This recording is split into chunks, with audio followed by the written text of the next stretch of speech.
Wow. Here we are in season 2, because I forget what episode we left off on, of Lucy and Cory's Anti-Power Hour. Yeah, we got renewed for season 2. Can you believe that? We ended the first one on a huge cliffhanger. It was like a really big moment, you know, kind of like Dallas when they shot JR. Reference for our younger viewers. Yeah, but luckily we are here and we're alive. Yeah. We're here in our corporeal form. And well, not for our listeners and viewers, we're in our sort of algorithmic form. True. Cyber true. Form for them. But and not much has happened since the end of our first season. Whenever so, that like, was. That's mostly why we took such a long break. There wasn't much to discuss recently. The news has been slow. Lucy got a cat, which has been the most exciting thing. I mean, I agree with that point at least. But for sure. She's too busy guarding the stairs, so she won't come in here. Okay, she'll be our guest later. And I have the same number of cats. No more, no less. That's as far as I know. You have many more cats than I do. No. Then I'm saying since the last time we spoke, I have the same number. You know, the amount of I thought you were just really bad at counting for a second, and I was like, wow. That's also true. That's also true. So we're here to discuss our favorite birds. Yeah, we decided to start with that. Yeah, we'll discuss our favorite birds first, and then we'll get into like less serious topics. Birds are very serious. I said my favorite bird's a pterodactyl, and Lucy was like, "That's not a bird." No, not really. And I think it's bird adjacent enough to count. All right. So, well, my favorite bird. Who's to say? At least one that I am familiar, like neighbors with, is the grackle, because they. You made that up. No, you don't know about grackles? Apparently. Wait, did you live? You live in Houston, not Austin. Your neighbor is a bird. Like you, you have them over for dinner parties. Like I wish. Sometimes I feed them. There's a flock of grackles that seems to come back every year and hang out in the tree next to my house. And people don't like them because they make kind of not very musical sounds, and they kind of hog bird feeders, but they look kind of like oil slicks, and they have big yellow, really intense eyes, and I just think they look really cool. Wow. Well, if that counts as a bird, then yeah, pterodactyl should count. But also, all I want in life is to have a flock of crows come and live nearby and bring me shiny garbage. Like that's the American dream, my friend. Isn't that a murder of crows, right? Mm-hmm. That's literally the dream. Is to have crows bring you shiny garbage. To have a murder. Why do you care about shiny garbage?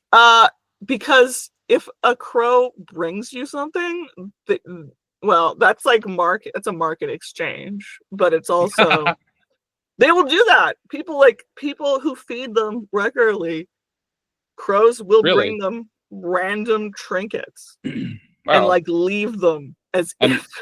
And one thing we know about you is you love random trinkets. Well, I do actually, but so I feel like that works out. That's a mutually beneficial exchange. Dude, I could talk about crows and ravens. Like there are some crows on the specifically crows and ravens off the coast of New Zealand. Not the coast. There's an island, and they fucking take these leaves and they like bite them, and then they use them to catch bugs. It's like, wow. It's so these tools. Tool use, yeah. It's wow. Those are smart fellas. How long do you think we can talk about crows and ravens before our listeners turn us off? I don't know. Maybe some crows and ravens will watch and they'll be flattered. Yeah, we could shift our demographic for sure. Target the raven and crow demographic. I would love to do that. 29. How long do they live? But I feel like 18 to 29 would be good market. Probably not quite that long. I can't remember now offhand. Birds live a long time, though. I thought it depends. There's also a gray parrot that I watch on YouTube, and they can live like almost human level. Do you have a parasocial relationship with this gray parrot on YouTube? Parrot social? No, and I'm never gonna get one because it's kind of fucked up for most people to own them. But I stopped eating meat because of Alex the gray parrot mostly, so I have Really? to respect the Like parrot. he convinced, like he showed you some videos and was like, hey. No, there's a book by the scientist who owned Alex the gray parrot about her relationship with him, and her whole thing being like, I don't want to insult like the more strict animal rights people at all, but that's not always as accessible to people who aren't there yet. I think people who kind of implied that like the moral weight of all sort of animals is the same, and do they even think that? But like it's like a tall barrier to entry. And both this book and one time William Gillis, I feel like tweeted some things kind of along this line where it's like, even if you think like there's any moral weight whatsoever to the fact that like animals are clearly alive and have the capacity for suffering, then that's worth at least some consideration. And the scientist who owned Alex was basically like, I don't know exactly what's going on in these bird brains, but they're clearly not just instinctual robots. Like there's I don't know, and we don't actually know enough to feel confident about the way. I don't know. It worked. Yeah, I mean, obviously, I'm with you there. Similar views for sure. Interesting that William Gillis convinced you of something in conjunction with this parrot, the two of them combined. I was kind of already there, but I saw that and I was like, yeah, good. Someone else is kind of saying that. It doesn't sort of have to be full on animal liberation front or not. Speaking of animal liberation, can you hear that dog barking? I think I might have heard a bark. Well, I mean, it seems thematic. I think the dog heard us talking about its rights and how we should respect it as a being, and it was like, oh, there it is. Yeah, no, he's saying that. He's saying that. For sure. Thanks, buddy. Thanks. I'm glad we have your support on the anti-power hour.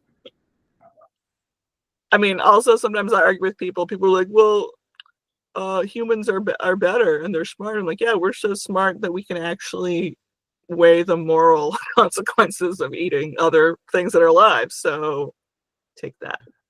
Yeah, there's like, I mean, there's probably a few things with like more worse with more worse arguments, I feel like, than a lot of the common arguments for that.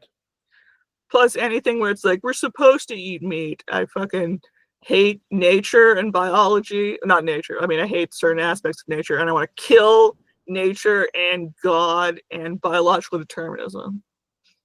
Well, that's a lot. I mean, that's a whole, that goes way beyond all those things. We can keep the crows and waterfalls and what about your neighbor bird, like your bird neighbor, and my dog neighbor that, like, for sure saving those guys for sure. Some nature is very good, but appeals to nature, I fucking despise those in every way. Yeah, it depends on how those sorts of arguments get used. But most of the time, just a very easy way to rationalize the status quo, or just something's the way it is, not really reflect on it that much. So yeah, and that for sure, I think. And also the great internet coming together of Christian conservatives and like internet hippies was the worst alliance since the Molotov-Ribbentrop Pact of 1939. Wow, that's a great quote, like the pull for social media from our discussion right now. Did you have these ready to go? These like hot takes, like pepper them in? Well, that one I just that was off the cuff. That was that was a lie. I've thought that before, but it's still true. Bit. I hate hippies. I hate God.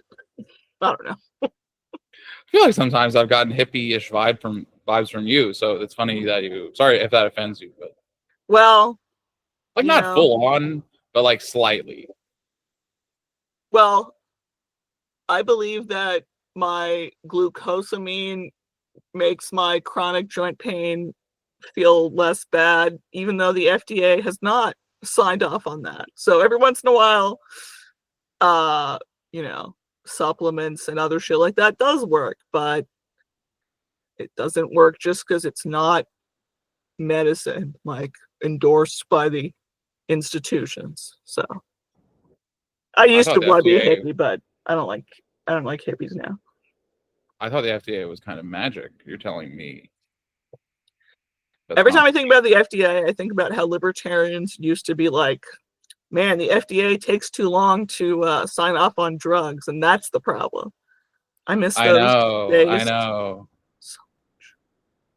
Yeah, and now that a completely insane person has gotten the reins of our public health services, and there's no better time for libertarian critiques of the FDA and related institutions.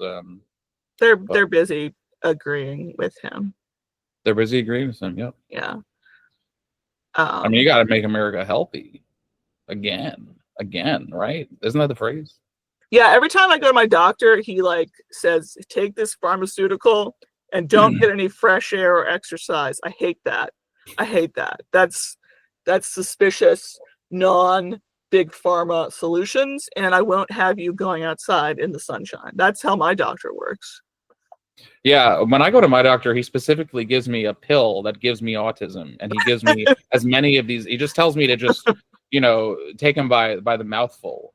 And I guess I don't know if it's worked yet. We'll leave it up to the viewers, but so I totally get where RFK's coming from with these doctors. These doctors. I mean, well, I'm just kidding, by the way. Oh no, I mean, I apparently got that pill at some point in my life. So, I don't know. Well, there you go. At least that's what a doctor told me one time. You got a head start on me. I need to take some medication. I did get the MMR vaccine as a child, so it's all coming together now. Apparently, we're going to figure out what causes autism by September. That's what our fearless overlord. I saw that. That's not how anything works on any level. I don't think in real science you can decide that. Here's the deadline. Here's the deadline, okay? By this for knowledge. We're gonna know, and whatever it says in September, that's it. Okay. Yeah, that's what it was. And we're gonna go with it, and we're probably gonna ban vaccines because it's for sure gonna be those. Even though I totally am waiting for the science to come out. Yeah. God, I hate I need that dude to fully admit that he's terrible and stop pretending that he. Do you think, I've never thought so much that it could genuinely be some sort of eugenicist campaign, the deliberate, is it merely ignorance on the part of a few of these people who are in such powerful positions, or is it are they literally pushing stuff that they know will kill people with it because they have some distorted. Usually I'm not tempted by these incredibly negative and pessimistic readings of other people, but we've entered strange territory. I think there's a weird sort of terrible stew of different motivations and ideas.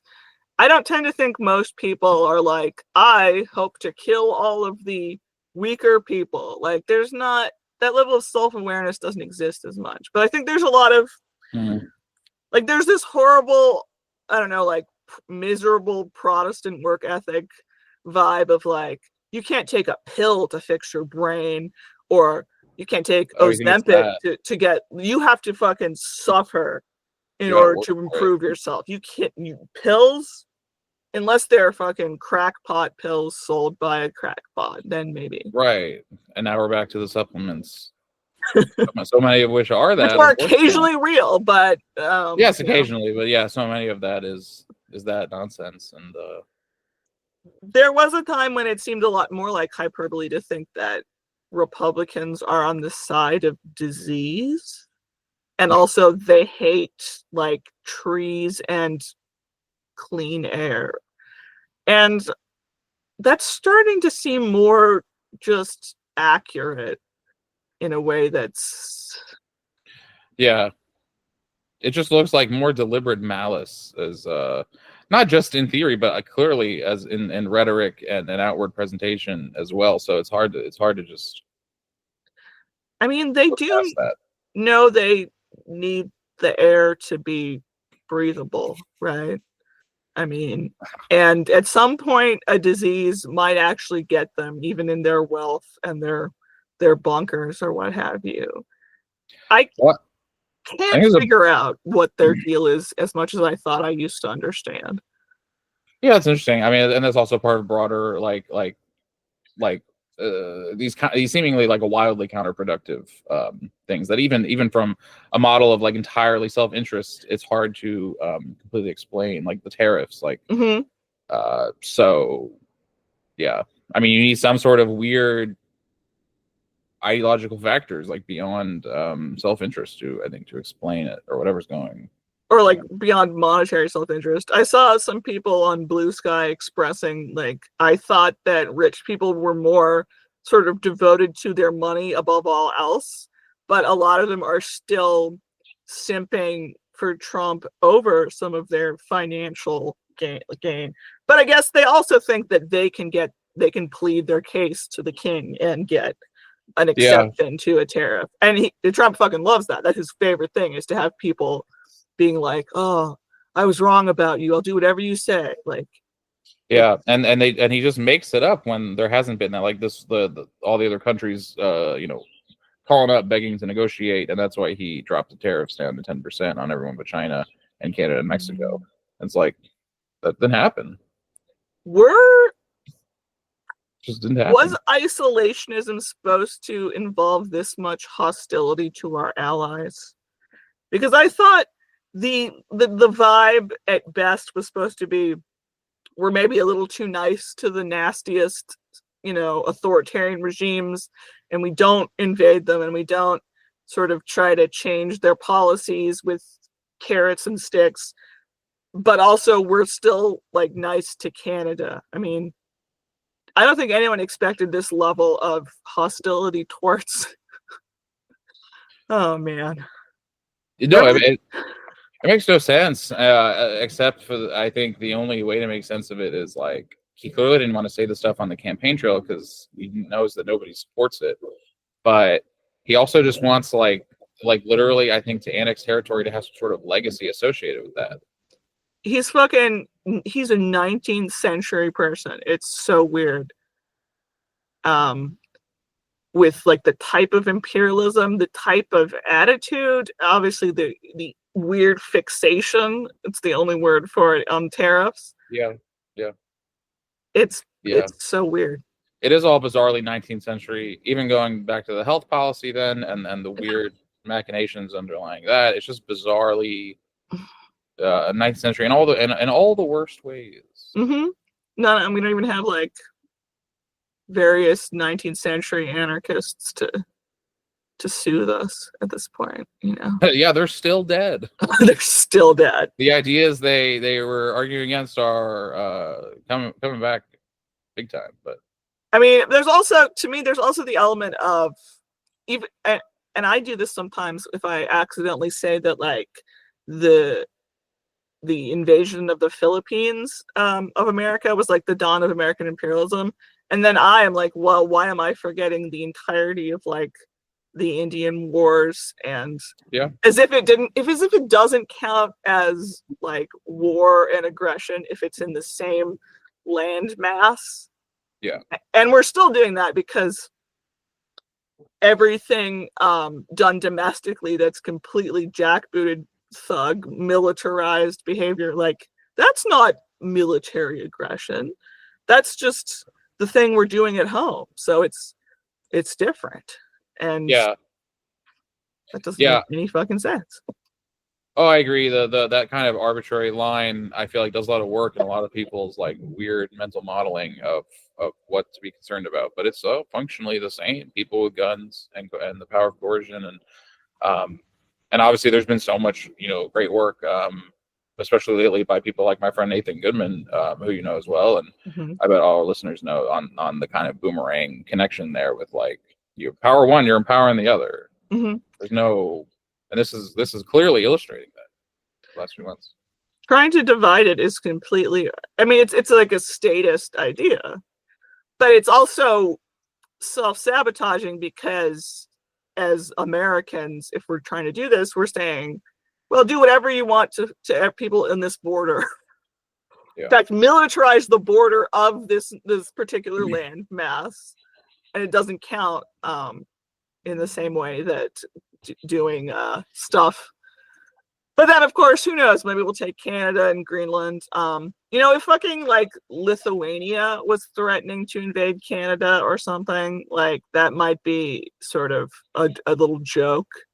But America doing anything like that is never going to be a joke unless we really kill America.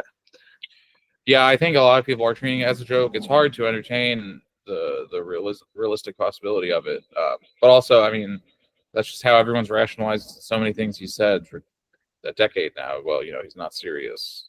I don't know how he figured out the genius marketing tool of like, say whatever you want, and then everyone will like filter it through like whatever they don't like, he's joking. Whatever I do like, he's serious. Like, right, exactly. That's the only thing that explains the bizarre appraising of it. I mean, maybe it's also the stupid Steve Bannon thing about throwing too much shit for anyone to keep track of, and that too. That always worked on me in like breaking my brain, and I think it really does work. And I do think Trump has already done more horrible shit that he promised than he ever did the first time. I was very concerned. I was more depressed by this election than any other in my life.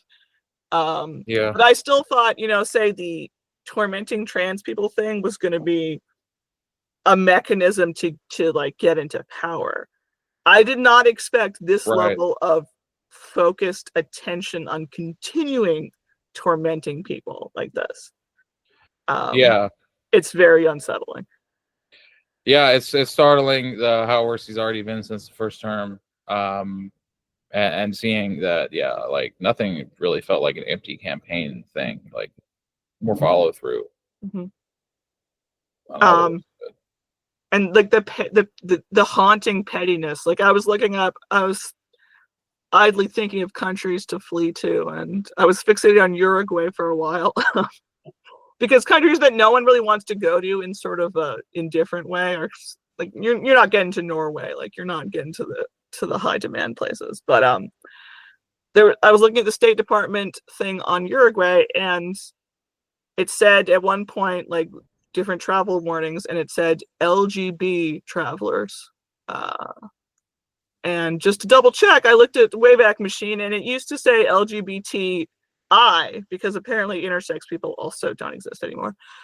And the idea that they went through that on every fucking State Department page is so troubling because it's like petty and massive at the same time. Like, yeah, I think it's easy to underrate like how like what seems petty. Well, okay, what like material change that have on say a trans person's life, but like that stuff matters and is reflective and like feeds into and emboldens a whole attitude and way of going about what they're doing. So I agree. That's very concerning, and it's so easy to get away with because it's so easy to sort of rhetorically write off and like Though when you start removing the letter T from like the page about like the Stonewall riot, like the state, I don't know what sort of official government thing, like there's a memorial or something. I don't even know. Removing the T as if like those people, like it's Stonewall, like But they're also removing pages about Navajo code talkers in World War II. And the excuse occasionally is like, oh, it was just an automated thing. We're just that incompetent and chaotic, doing Control F on various terms and just cutting them off of web pages. Yeah, it's a good reminder that, I mean, what we as a society venerate and remember and sort of memorialize and inscribe and write down, matters. And language, it reflects things, but it shapes too how we approach things. And you start to get rid of the T in that it's obvious what you're doing, and it's obvious what that broad shift would do and the effect it would have on trans people beyond the language change. And I think that there was a small movement, like I usually associate Britain with the most active TERF type stuff, and I know they had like an LGB organization, and it's clearly like you think they're not going to come and oppress you if you shove other people in front of the bulldozer first. I would attribute at least a lot of recent immigrants' sort of harshness on other immigrants in polls to that kind of attitude. And it's both kind of contemptible and kind of understandable, because you're basically making this artificial thing you have to fight over, like my space. I got to stay here, so I'm going to push you out. Like it is. They have made this fight occur for no reason at all. So I get that, but it's also, you can't do that because you've ruined yourself and you've ruined any kind of movement without. Yeah, it's very tempting, I think, and you see it over and over again, like you said, these examples for folks that are part of a marginalized class or oppressed group of people, oppressed identity. Once they start to climb that ladder of social acceptance and inclusion, which they rightly deserve, importantly so, but once they climb that ladder, it's so easy to then maybe kick out the people from beneath you if that's what keeping your place entails, and not to excuse people, but also to understand in a broad way. I think why these dynamics come up in a lot of different areas. You have a similar area with the way anti-Semitism is being weaponized in this country, in the United States, to deport legal residents of the country for supposedly being anti-Semitic, and it seems like that's only going to get worse with them like scanning social media accounts for that and everything. And obviously it's complete like bad faith weaponization of anti-Semitism, and ironically in a moment where everyone is erroneously taking this election to mean like some like mandate on a certain perspective, or some big backlash against identity politics or wokeness, or however you want to frame those things. And it's ironic that here the identity politics of anti-Semitism are explicitly driving and justifying so much horrible shit right now, and it's really depressing. And meanwhile, you have incredible, not even dog whistles, but you have Musk making interesting hand gestures, and the dog whistle of a Nazi salute. Yes, exactly. I almost subscribed to someone who suggested, possibly it was for some more news, the comedic news thing, suggested that Musk meant to be more subtle about that, but it's so fucking awkward that he did make it a little more blatant. But that, and the fucking people he interacts with on Twitter, and the just full-on great replacement shit.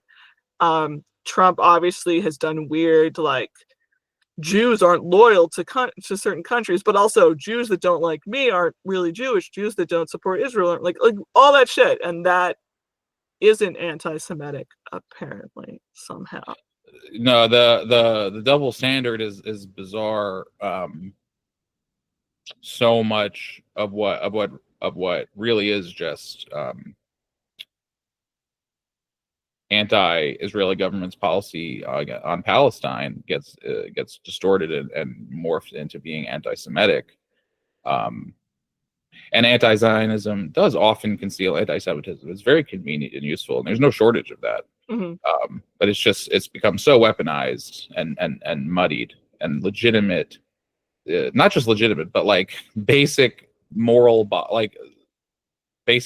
objections that anyone should agree with against the Israeli government's policy and actions against Palestine.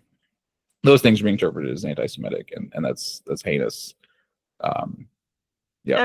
And again, the many Jewish people who get involved in like the college encampment stuff and all the protests, like Never Again, like these various groups that I feel so fundamentally proud of whenever I see them out there. But like, yeah, are they not Jewish? Are you like? No, right? Do they not count? Did their status get revoked? You want to play that game? Really? It really shows that a lot of ultimately there's so few Jewish people in the world and in the United States. People's reports and estimates constantly, people overestimate, non-Jews overestimate the amount of Jews constantly, similar with other minority groups of all kind. Yeah. And like and so I think a lot of the discourse that gets shaped in the United States about anti-Semitism is so shaped by these evangelical Christian voices that really all they're really caring about is anti-Israel, because of the way Israel shapes into those people's eschatology and mythology about the world, and its demise. So it gets distorted into that, the discussion of anti-Semitism, and then you have like wildly like anti-Semitic things just peppered into conversation by Trump, like you said, those examples of like deciding someone is Jewish or who doesn't really count as Jewish. It's like so wildly anti-Semitic, and we know from history how horrible that can be. But I think also it's sort of a very casual kind of anti-Semitism it has nothing to do with Israel, or it's not anti-Israel, and so it just goes by the wayside. Yeah. I also still, I think I have to try to write a thing about this. There's like for all of the years the like Godwin's law was a thing, and like referencing Hitler in arguments and calling people Nazis is a thing. It became this giant cliche, and like I don't think people know much about the Nazis at all most of the time. Like I don't think most people know about the T4 precursor to what we usually talk about with the Holocaust, which is killing the disabled. Not to immediately, like, there's no one-to-one happening right now or anything like that, but they don't know about stuff. They don't know about the way Nazism was, introduced into the conversation and the way things are framed. And they just think that unless you're some guy, not even like Hitler usually, but like unless you're like the most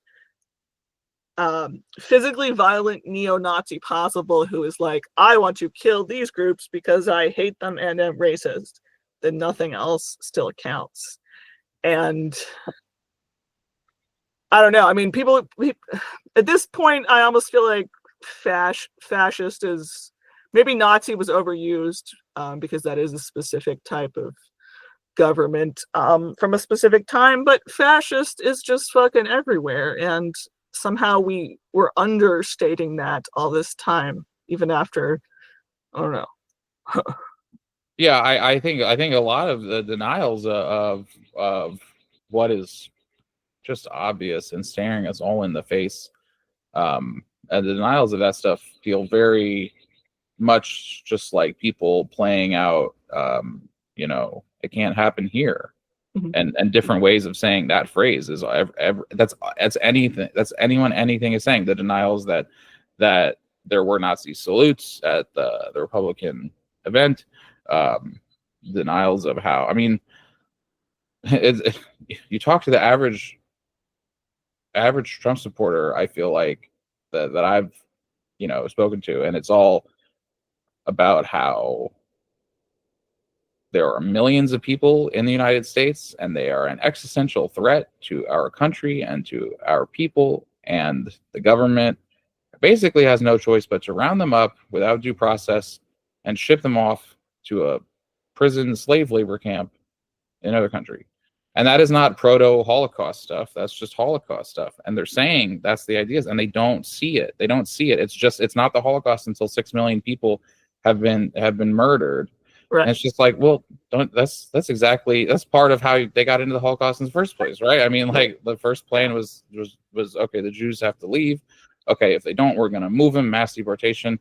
Okay, we're going to just send them to prison, and then that becomes mass killing and mass murder. So I agree with you. There's great ignorance about how it actually happened, and about how the groundwork is being laid again. It's haunting. I also think that people still don't understand the sort of fascist framework that with gender roles and the sort of nostalgia for the past. I mean, nostalgia is like a terminal human problem, I think, and you have to have, like, to me, I think I've inoculated myself against knee-jerk nostalgia from reading history, and I would cut off my hand for a time machine just to be able to see the past. but I don't think it was better because it's not now in the way that, but just this.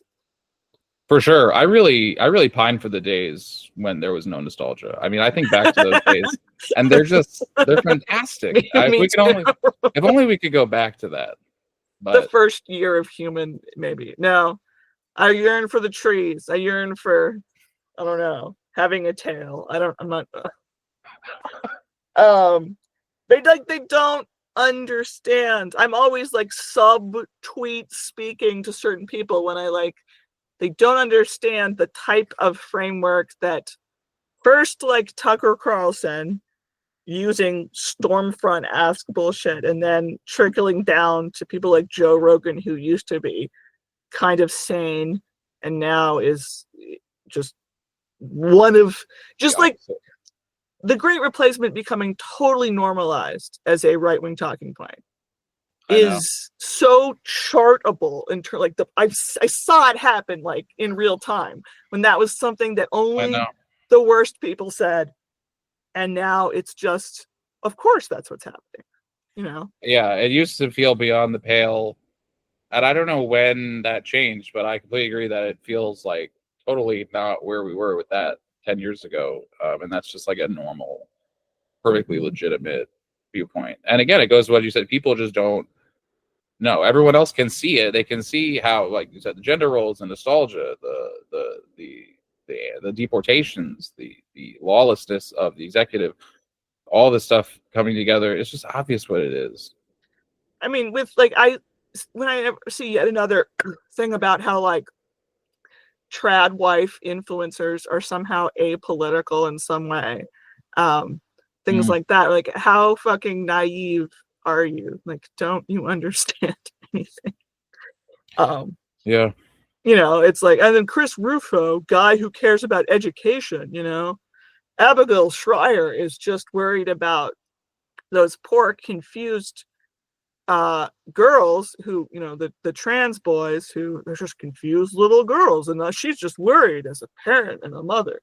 Like, there's this insane naivete that I see a lot of reactions to this terrible framing of things, where it's like,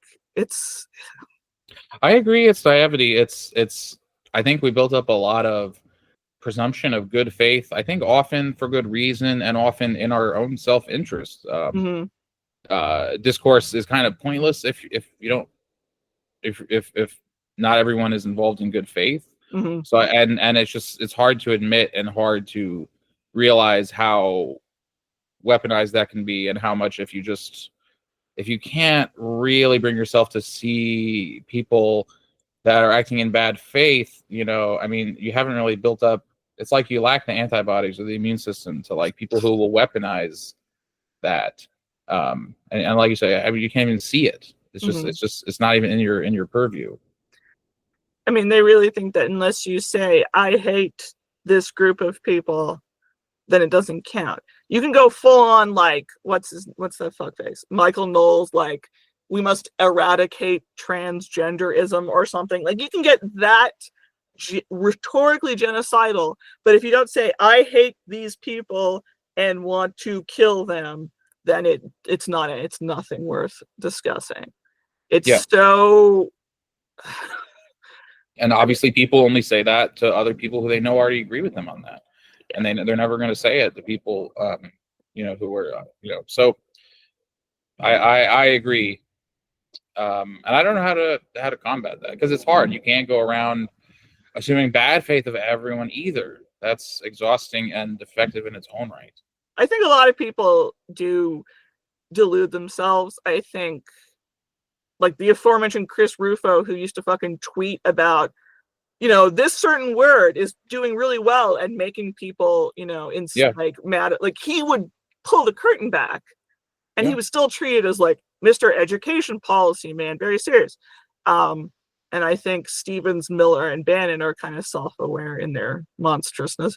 I think a lot of people are like, I do think the Trump administration there's fewer self-deluding. I always have suspected that people like, I don't know, like Obama or something, are very good at lying to themselves because it's a solemn duty to have to fucking drone murder people, you know? Like, these are like West Wing-esque, like, oh, let me sit in the Oval Office and like have a big think about like my serious responsibility. And that's how I used to think of most powerful people. And Trump, part of the Trump experience is just none of the trimmings are there anymore. The corruption is so blatant. The mafioso like fake lawsuits where they pay him money to make those fake lawsuits go away. It's a shakedown of like Facebook, various law firms and stuff. Like none of the bullshit is there anymore, and the naked thing is. And for some reason, some people think that's better. And I think at the very beginning, I thought maybe that nakedness would teach people that politics is nasty and coercive. But all it's done is make people lose even like a shred of, well, I can't sound like too much of a terrible person when I talk about this. I have to couch it in some other language. There's maybe some thing to hold me back even a little bit. And I feel like that's almost gone now. And there's no good is going to come of that. I agree. I think that it's made politics more exciting to these people and entertaining and a more fun way to express themselves. And I think we really missed the time where you had to at least create some sort of self-constraint or some level of civility and concern for things like that. They've seemingly gone out the window with such speed. It happens fast. I mean, I used to scorn, and I still do in a limited way, this civility thing, because it wasn't about, to me, civility for its own sake. It's that a shocking number of people take their psychological cues from the president, and they see him behaving in this absurd manner, and they become worse and more shameless, and nothing good comes out of that. It's not just like I'm more offended because that time, I'm trying to think of people like Dick Cheney saying fuck in Congress once or something, and like back in the olden days of the early 2000s, people would swoon over that, and it was always absurd. It's not civility, it's what it's kind of tied to and what it was actually holding up more of something. I agree. I think there were ways of going wrong with the whole civility issue, but then yes, we see now where we are now, and it's frightening. And it seems like we've lost a number of things that really did feel like limits on powerful people, and now they don't even need to make, the slightest attempt to be anything but brazenly corrupt and malicious and cruel, and that's made their substantive actions more malicious and corrupt and cruel, and it didn't make them less so. I don't know. People, I think, people thought, oh, maybe it'll make more people see how bad the system is and they'll be against it, and like they won't be able to get away with it. It's like the exact opposite's happened. People just don't give a shit anymore, and it's exciting and a proxy for what they would be watching that's entertaining themselves on television. Now it's just the television of politics. It's all very entertaining, I think, to people. And I would totally go back to that. I think that is the biggest qualitative difference with Trump as discontinuous from the prior presidents, and like that feeling of unleashed power and cruelty is people actually like it.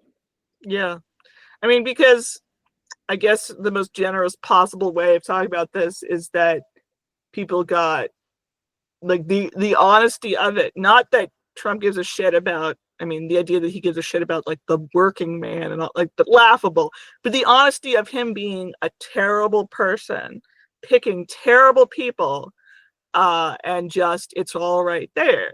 And you're not saying, well, I killed all these people with the robot, but I am a very serious person, and I'm not treated like fucking Ted Bundy, even though I've personally led to the deaths of more people. I mean, that framing is grotesque, but this this was not the solution at all, it turns out. Yeah. And sorry to be so fucking big government, but I would prefer bureaucratic, charitable shit. Like I would prefer, like, there's some version of giving HIV medicine out that would be better than whatever the government was doing last year about it. I totally. But you're getting rid of that as you empower the worst people on earth, and you're sending more people to Guantanamo Bay, and you are not deporting, but doing it basically George W. Bush style extraordinary rendition in El Salvador. Like, that shit's insane. Yeah, any all the libertarian anarchist, it's delusion is what it is, to trick themselves into thinking that we've seen anything in the direction of libertarian and anarchist values or principles. Like you said, we're not. They're eliminating the absolute best, most efficient, most workable, and most virtuous as can be elements of what the government does, like this aid to the developing countries and helping with disease and things like that. I mean, the numbers on that are horrifying, of people that are dependent on that, and it's that's what you cut. It doesn't make any sense unless it's this deliberate malice. And then, like you said, you're just taking all that, and then now we're gonna have a bigger military budget and more money to send people to foreign prisons, and money is no object with deportation, but also I'm a real fiscal conservative. I mean, it's complete nonsense. It's no, it doesn't even make sense on its own terms.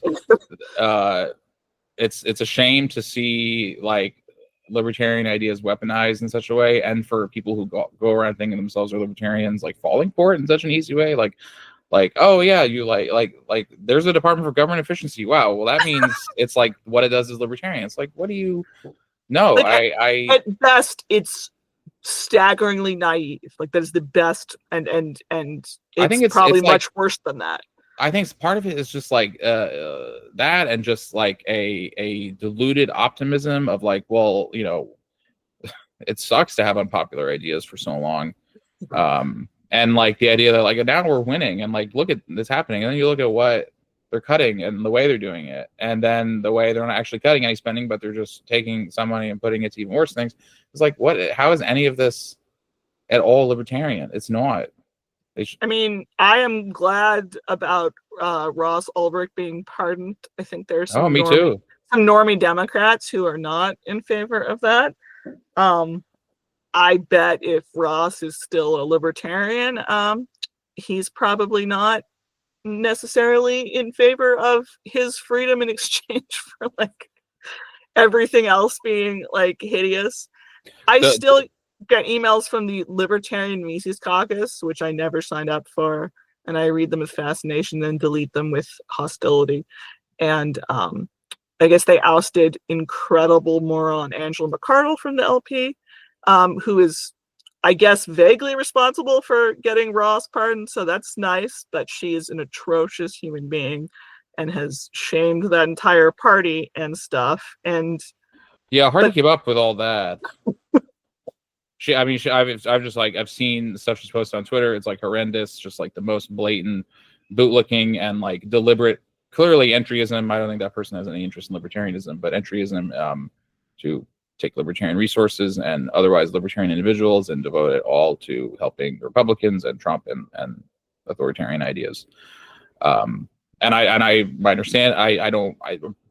I cringe and wince and just everything at what feels like the weaponization of Ross and that issue, as like someone who's been following that for a decade, ever since, and he was a Students for Liberty guy, so were you, right?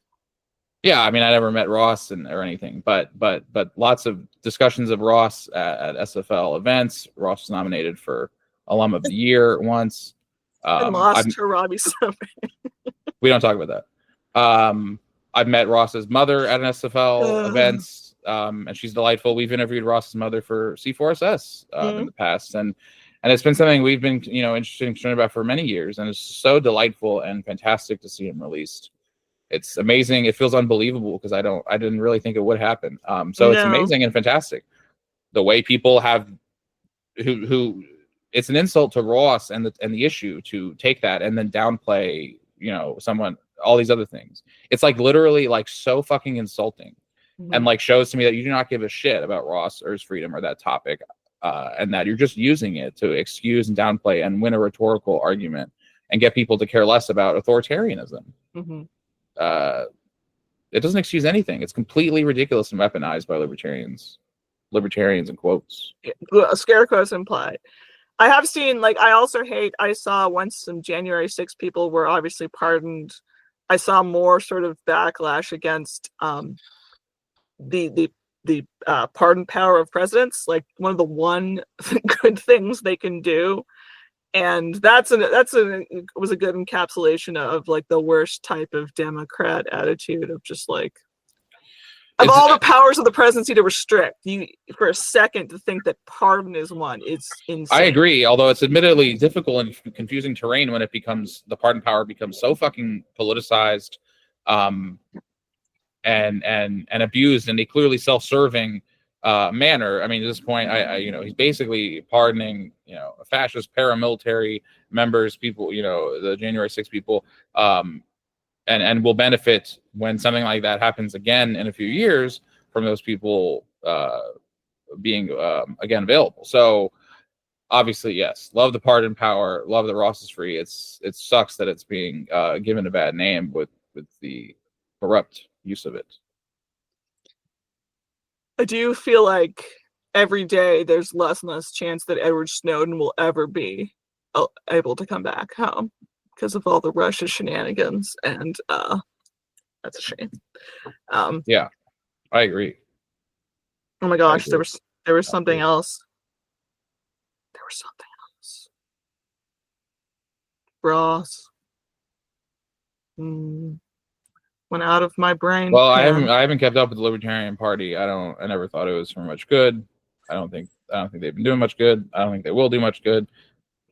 The reaction to Chase Oliver was the last straw for me in terms of just wanting to throw them in the trash, because you had a nice 30-something gay guy who literally left the Democratic Party because of their warmongering. And so many people decided that because he wore a mask in 2020 autumn, didn't think drag queens were an existential threat to humanity, shit like that he was no good. Like, blatantly homophobic, and just any excuse to not want him. And these are people who fought tooth and nail for Rickenbach? What the fuck was his name? Who, the last I checked, was tweeting something about removing Jews because they didn't. Rechtenwald? Yeah, whatever. I don't. You're confusing. You almost said Riggenbach. Yeah, no, my bad. No, not that level of. But they were fucking fighting for that dude. The last I saw from him was talking about moving Jews because they didn't gel with Western civilization. There is no fixing that. If that dude was second place, was fighting for the nomination, there's nothing there. Very small scale instance of what we've talking about with this stuff coming more to the forefront, becoming more explicit and hard to deny. And it's a shame because right now should be, as our friend Charles G. Koch over on Twitter said, this should this should be the person who identifies as Charles G. Koch. This should be a libertarian moment. And it's not. There's nothing libertarian. They have nothing to say. It's so embarrassing that we're experiencing this kind of braggadocious and orgiastic display of state violence and imperialism and threats of conquering and invading and ethnic cleansing here and abroad. Obviously, we go down the list. We talked about it a lot on this episode, but it should be a real libertarian moment, and it's not. It's not. I'm just thinking again of when you were straight up comparing Holocaust and illegal immigration, immigrant deportation in America, and how much of that goes back to just the state endorsement of your existence being sort of the only thing that matters. Like there's this whole idea of illegal immigrant, which I use because to me that's not a fucking insult in any way. Like that doesn't, like, they're not allowed to be here. So subsequently, almost anything you could do is fine because they're not permitted to be here. But Nazi Germany, you have all these categories of people who were not citizens in the same way. It was more gradual removal of it, but they didn't count. And I mean, it kind of comes back to, like, does the state endorse your existence? Then you're okay. And of course, don't count on that, because I found the Haitian immigrant Ohio thing to be, like, really terrifying, because to me at the time that felt like there was a real Rubicon crossing, and like, yeah, that should have told people something was. And again, it was sometimes couched as like this like wacky joke, like eating dogs and cats. That's a weird thing to say. That was such a bad sign. And it also was the very first most blatant, oh, you're legal? Not to us, you're not. It's painful to see the people treating it like a joke. I mean, you can just see what they would have done in 1930s Germany, and like I can just see it when they're reacting to that with, haha, funny. Like, you can just see it, how they would have treated these other things, because that's what's happening. I mean, I didn't believe those people who were like, oh, I only have a problem with illegal immigrants, but they used, for a while, they kind of pretended that was the thing, and it's so it's pretty impossible. Mask is really off on to that pretend one, yeah. that. And it goes back to what we were saying earlier. I think it's an interesting point. What with, does the state endorse your existence? Because that goes back to, we're just gonna quietly get rid of the T and erase the T on LGBT. Because that's exactly what that is. That's a great way of articulating that issue earlier of another instance of formally not endorsing your existence. And then what kind of policies do you think will follow from that? And like, if we're talking about, I can imagine someone sort of underappreciating the seriousness of removing government web pages, basically. But to me, it's that those pages existed and then you take them down. Or it's not that trans people are blessedly invisible to the state. It's like, oh, we saw you there, and now we don't want you anymore. We're going to take all the evidence of your existence down. It's that it was there and then it was taken down, which is such a problem. Yes, and people underrate that, I think, and it's kind of easy to see the appeal of that on first, I think, but really thinking through what that means, what that reflects, what that tends to precede. And again, going back to just more broadly, not appreciating formal, rhetorical, ceremonial practices and norms that actually constrain the people in power. And it's from the way they talk, to the way they write the government websites, to everything that trickles down to their policies and whose existence they endorse, sometimes at the point of a gun. There's just, like, I thought we were going to be at a level of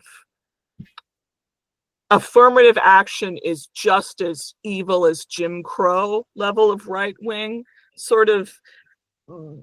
That's our new standard. We're backlashing against.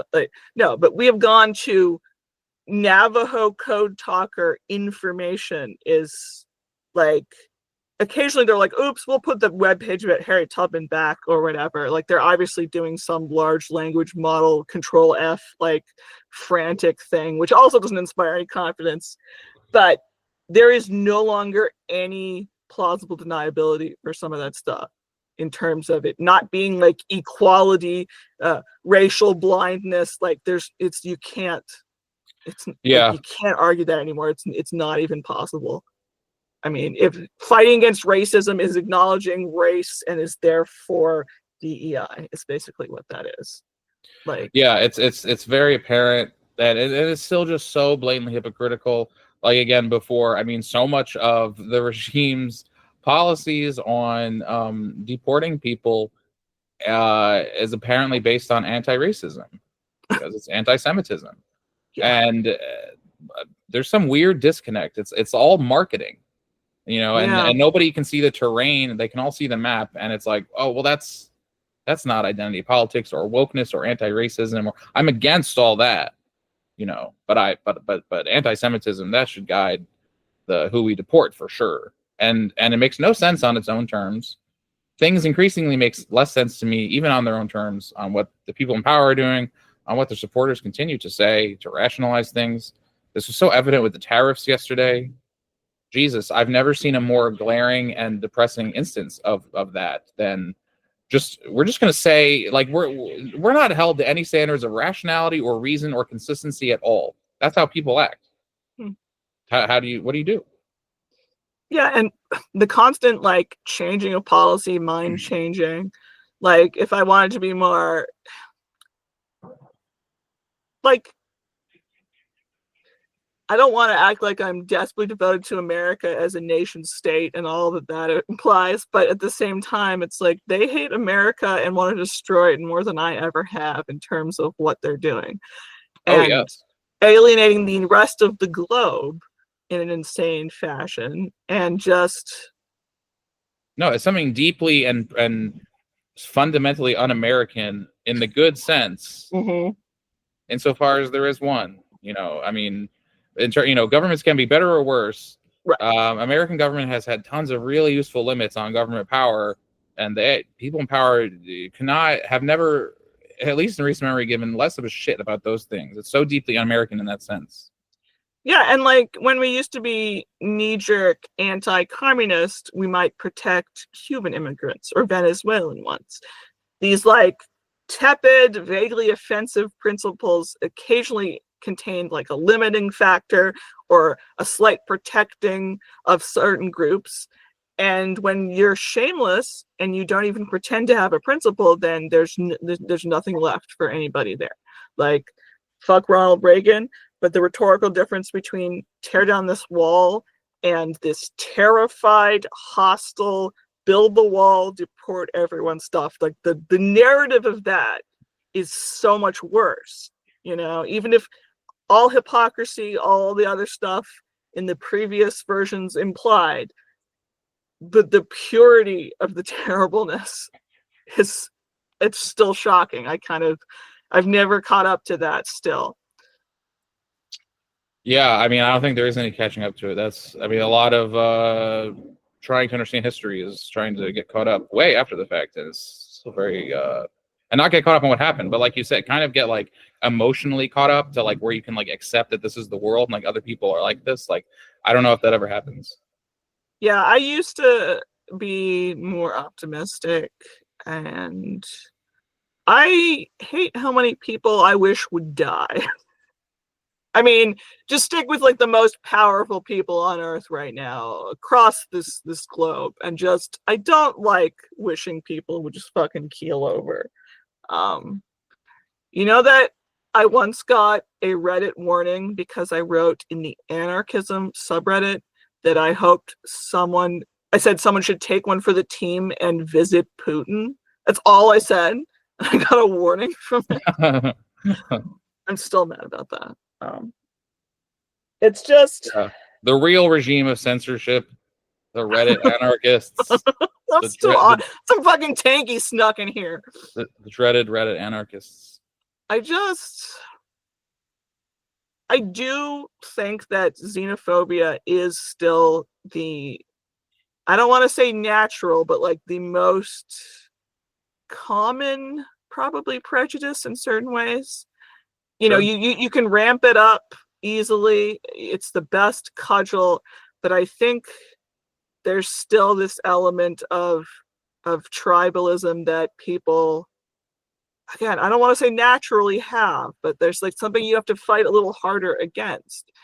And you have to understand that nation states are crap, and that's a hard one to figure out.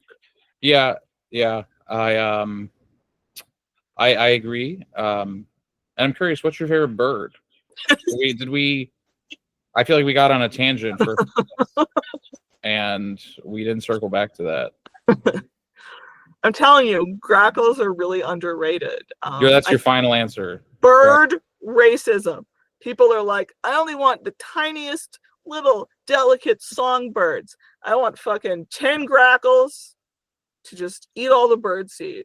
You yelling like, bird racism. I didn't expect that on today's episode. On our season 2 premiere of all things. Bird racism. That's the episode title. That's fair. I mean, people do talk about like dog racism, right? Like people prefer, it's like unfair. Do they talk about dog racism? Is that a thing? I don't know. What you just said reminded me of like how people like prefer cute dogs to ugly dogs or something. Well, I mean, of course, some cute dogs are ugly, I think, because they've been tragically overbred, and that's not the dog's faults. It's just like it leads to like differential adoption rates or something. Like, so it's like how like, and so if these birds are also victims of that, it's odd. I don't really want a songbird or a grackle. I'm still suspect grackle might not exist, but going with that exists, I don't want a grackle. I'll stick with pterodactyl for sure. Put out pterodactyl feeder. Actually, I still think it's really weird that it's just like a human. Yeah. Oh yeah, actually, it's a guy just holding. Right or no? The pterodactyls do they eat people? I don't. I mean, I guess they wouldn't have eaten people. Given the chance. I don't think they were really around us temporally speaking.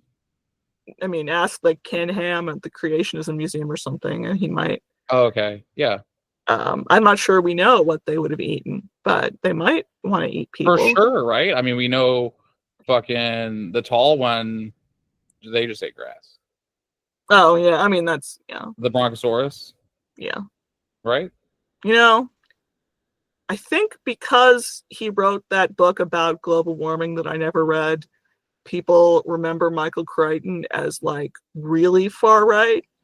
And he was like one of the only people who could write shit where he's like, I'm nervous about science and corporations without it being like hippie, Luddite, like nonsense. And I'm sorry he died so long ago, because back to the hippies. I've never read Michael Crichton. I've seen. Oh, he's a lot of fun. A lot of his books were pretty fun. I've seen. What's the most famous? Schindler's List? Is that the most famous adaptation of Michael Crichton? No, I've seen Jurassic Park. That's what I'm aware. And I remember the dinos. Those were a big part of it, right? A big part of Jurassic Park. Yes, I believe so. I believe that really fits the name. Then that's a good name for a movie about. Man, you realize I'm just catching up. 30 years later, like this movie's title makes perfect sense. That was a fine piece of cinema. Yeah, seen any good cinema? You seen a cinema? I've seen one or two cinemas. Good question. I mostly have been watching Star Trek Deep Space Nine with my husband, and we're almost done with it. And I vaguely watched it as a tiny child. I didn't remember anything, and it's very good. It might be the best Star Trek that I've seen, which is most of them at this point. It's a high bar. Yeah, like I really enjoyed the war setting. These sort of it's like it begins in a post occupation setting where the Cardassians have just left the Bajorans and they've been occupying for 60 years. The Kardashians. I keep trying not to think Kardashian every time. It's just it's a good setting. Have you seen any media that's come out in the last 30, 25 years? So far, we talked about Jurassic Park and Deep Space Nine.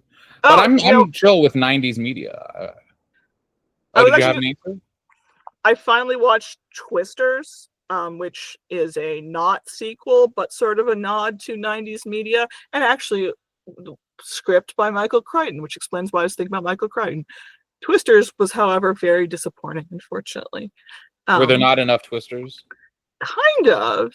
I don't think the effects were that much better. And, well, Twister has like Philip Seymour Hoffman, who was an amazing actor playing like an annoying guy.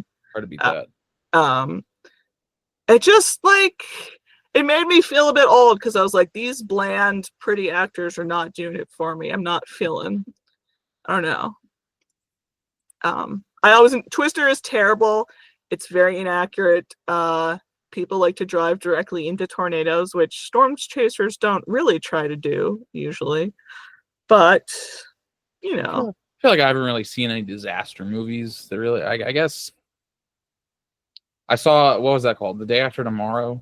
Oh yeah, that's when I was a kid. That scared me though, because I was like, "Fuck, I don't know what I would do." I mean, I was like 6, but maybe not 6. But problem with that is that Dennis Quaid is a really chilly actor. I mean, chilly? Not just because it's cold. Are you saying he's chill, like as in relaxed, or just like you felt? I'm saying his brother, who is also insane, Randy Quaid, is superior in the superior Roland Emmerich film Independence Day, which was Randy Quaid is delightful in Independence Day. And Independence Day was the peak of Roland Emmerich's career for some reason, and he's never been able to hit that again for some reason. So that's a high bar. That is the greatest. Where do you go from blowing up the White House? Where do you go? That is not a bad movie. It is a dumb movie. And I think there is a difference. Some of the greatest movies are dumb as shit. What are other good dumb movies? I mean, Twister's a little dumb, I would say. Well, I can't speak to its greatness on that. We should just have a movie podcast and ignore the fucking random fires breaking out. And that's true. Let's just throw away the last hour of discussion. Yeah, throw it right in the trash. Season 2 of the movies. I saw a good dumb movie that was not a 90s movie. It was actually a very recent Korean movie. I think it was called Ashfall. But the vibes were very 90s disaster movie, except also there was a couple of minor American soldier characters. And it was delightfully insulting to America because they're such like stupid cowboys. Like, but like the overall vibe is like a 90s American disaster movie. It was kind of awesome. I enjoyed it. I gotta watch that. I love the 90s, so I'll watch things that have 90s vibes for sure. But I have 90s vibes. I don't feel like I have 80s vibes, even if I was born in the 80s. You have more 90s vibes. But I prefer the 80s secretly in some ways. Really? Well, they had like the best one-hit wonder kind of pop stuff. I think the fashion was wildly superior. Do you support like the Challenger explosion? Like, is that what you're saying? I do support the Challenger explosion. Do you quick edit that out? To our that was totally. Lest we become too protective of shit like NASA and other government things, fucking Challenger was utterly preventable, and that is all NASA's fault. And I feel bad for that guy who was like, hey, this will happen if you launch during cold. And they were like, sure. And then it did. So fuck NASA in that case.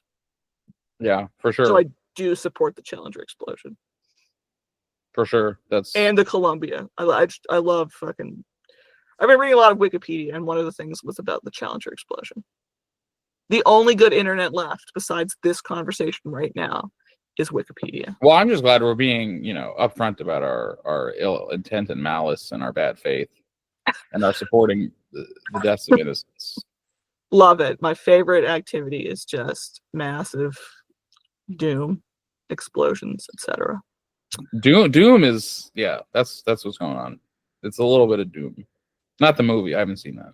Or the video game franchise, which I've never played. But oh yeah, not that either. Just regular Doom. Yeah, it's true. Well,